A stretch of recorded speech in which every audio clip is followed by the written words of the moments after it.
Okay, hi, I'm Taylor. I am a celibate, aromantic, asexual, and I thought it would be fun to make a video of me trying to explain what I think sexual desire is as someone who has never experienced it before. This isn't a video about what asexuality is, it's just kind of like an illustration of a certain kind of experience of it, my experience. I experience no sexual attraction, but I also experience zero sexual desire, sexual drive. So growing up and existing in a sex-obsessed society is really interesting, and everything that I know about any sort of allosexual experience or really anything to do with sex I've had to learn. I have an analogy for asexuality of it's kind of like what I imagine being colorblind is like. You know, so like if you were red-green colorblind, you wouldn't be able to distinguish the difference between red and green, but everyone around you could, and so you have to learn really through like memorization what is red and what is green. And you're able to like function that way, but it's not actually something that you can see for yourself. So that's kind of how I feel sometimes. There's just like stuff I don't get. I'm just like, I'm not seeing what you're seeing. Sexual desire. What is okay, so let's talk sexual desire. So we're talking about that. Sexual desire. Not about necessarily sexual attraction or sexual arousal, but which I feel do play a role in that. There's a difference between attraction and arousal. This is something that I had to learn because I don't have either of these things. Attraction is like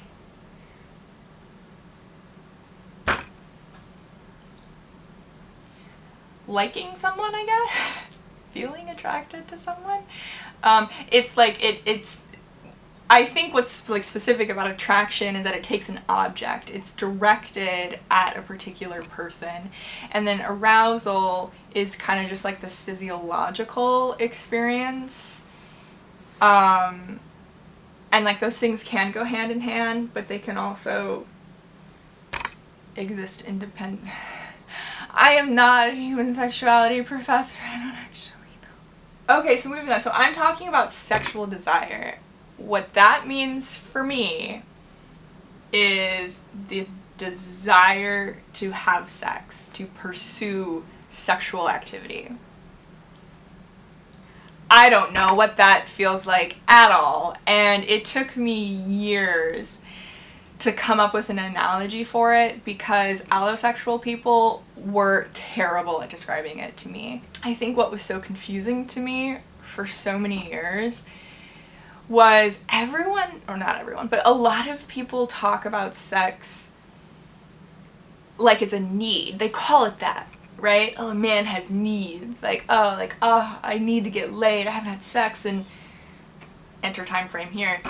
No, it's not a need. And I'm not just saying that as an asexual who is perfectly functioning without sex in her life.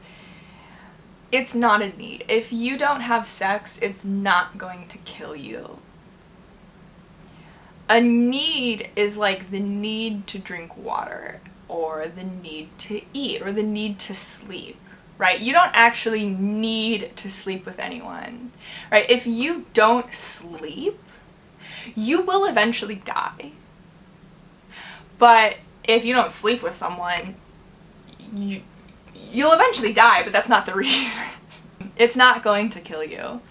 And so people talk about, and like that was always so confusing to me because it seemed so obvious that it wasn't actually a need, but people talk about it like it is, and I'm like, the thing about needs also is that they're very logical.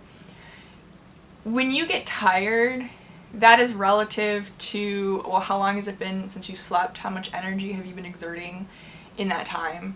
What was the quality of sleep that you got the last time you slept, right? Like you could probably construct an equation to predict, well, when are you going to get tired? And then, particularly with sleep, unless you have some like severe sleep disorder, you will eventually reach a point where your body will shut and be like, nope, I need sleep. We're passing out right now. Sexual desire isn't like that. And from my understanding of the way that people describe it, it is very often predicated on context. And, there's such a thing as creating a mood, getting in the mood, another person perhaps sparking the desire. And it seems extraordinarily more arbitrary than need would be. Now, of course, it's not a need, but like this is just like another reason that it didn't make sense to me. Okay, so I finally figured it out. You allosexuals were never able to give me a good analogy. And I came up with one on my own, and I was super proud of it. And then I realized that it's something that's not going to make sense as much to people who aren't artists. So I'm going to give you the analogy, but then I'm also going to have to explain it. I think that sexual desire is like inspiration. And I don't mean that sexual desire, like, is the inspiration to have sex. I mean it is like the experience of inspiration as, as like an artist. Okay, so I'm a writer. I experience inspiration sometimes all the time, sometimes not. It can be, like, really arbitrary. And when that inspiration strikes, it is something that I feel like, I really want to act. Like, I need to act on this. I need to write this down. But sometimes I'm not, like, in a place where I can, and so I won't. The thing about that is that feeling, that desire to write, is something that I would describe as a need. But it's not actually, I'm not gonna die if I don't. I just really feel like I need to do it.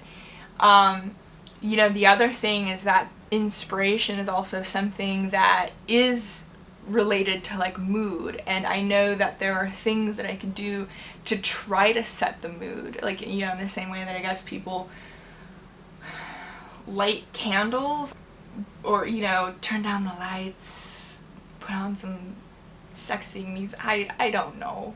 I get this from movies. But I know that, if I put on some music and I go for a walk, maybe, right, I can make some tea and, like, maybe, like, sit down, and maybe some inspiration will come to me, and maybe it won't. That's it. That's my analogy to you. That's what I think that it is. Y'all are so confusing.